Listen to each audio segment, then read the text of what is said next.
مجھے ایک چیز بتائیں، پہلے بڑھاپے میں جا کے نا بڑی بڑی عورتوں کے بال نکلتے تھے، اب بھی نکلتے ہیں بڑھاپے میں جا کے،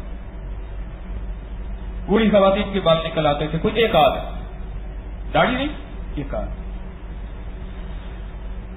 میرے پاس کئی خواتین کے خط اور آتی ہیں کہ ہم شیو کرا کے آئیں اور شیو کرتی ہیں باقاعدہ، یہ کیوں ہوا؟ فطرت کا نظام کیوں پلٹا اور فطرت کا نظام کیوں الٹا چلا؟ وہ اس لیے جن حصوں کے بالوں کو رب نے بنایا ہے اور ان بالوں کو نہیں چھیڑنا تھا وہ چھیڑ بیٹھے، اور جن کو نہیں تراشنا تھا وہ تراش بیٹھے، اور جن کو ٹچ نہیں کرنا تھا وہ ٹچ کر بیٹھے۔ پھر وہاں نظام شروع ہو گیا جہاں نظام آنا نہیں تھا۔ مرد اور عورت کے چہرے کے کچھ نظام، جسم کا وہ نظام ایسا ہوتا ہے جہاں بالوں کی ضرورت نہیں ہوتی۔ ہتھیلی کے اوپر ہلکے سے بال کسی کے ہو جائیں ہوتے ہیں، لیکن ہتھیلی کے اوپر بال ہوں۔ عورت کا چہرہ اللہ نے بنایا ہے، اس چہرے پہ بال نہیں ہے۔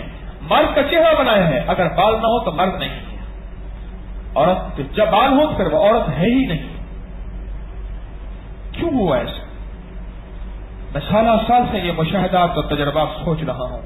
ابھی بہت سے واقعات ایسے ہیں میرے اندر امڑ رہے ہیں، میرے پاس لفظ نہیں ہے میں ان کو حیا کا لباس کیسے پہناؤں اور آپ کے سامنے کس ٹوکری میں رکھ کے وہ پیش کروں۔ وہ لفظ، وہ واقعہ، میرے پاس وہ لفظ نہیں ہے، میری کم مائیگی ہے، علم کی کمی ہے میرے پاس،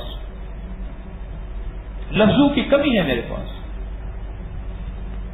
لیکن حقیقت کہہ رہا ہوں، فطرت کو جب بھی آپ چھیڑیں گے، اپنے گلے میں نقصانات، پھر خودکشیاں، اسٹریس، تم ریٹنگ اور وکس اور پتہ نہیں کیا اور ویکس اور پتہ نہیں کیا کرا اور بیوٹی پارلر سے کرا کے تم نے اپنی جوانی کو کہاں داغدار کر دیا اور برباد کر دیا۔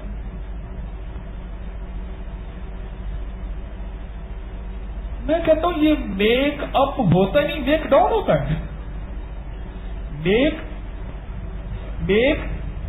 کہاں میک اپ ہوتا ہے؟ میک اور اپ کو ارادہ کریں تو کہاں میک اپ ہوتا ہے؟ تو میک ڈاؤن ہوتا ہے، نقصان ہوتا ہے شباب کا، جوانیوں کا، زندگیوں کا، حسن و جمال کا۔ کتنے میرے پاس کیس آئے، ہاں میرے پاس آئے، بیوی کی داڑھی ہو گئی ہے، اس کے بال ہیں، مجھے اچھی نہیں لگتی، میں نے دوسری عورت کا انتخاب کر لیا، یا بیوی کہتی ہے کہ اور عورتوں کے پیچھے ہے، میرے بال آ گئے، اب اس میں میرا کیا قصور ہے؟ تیرا قصور ہے غذاؤں میں، باہر کی چیزوں میں، ہوٹلنگ میں،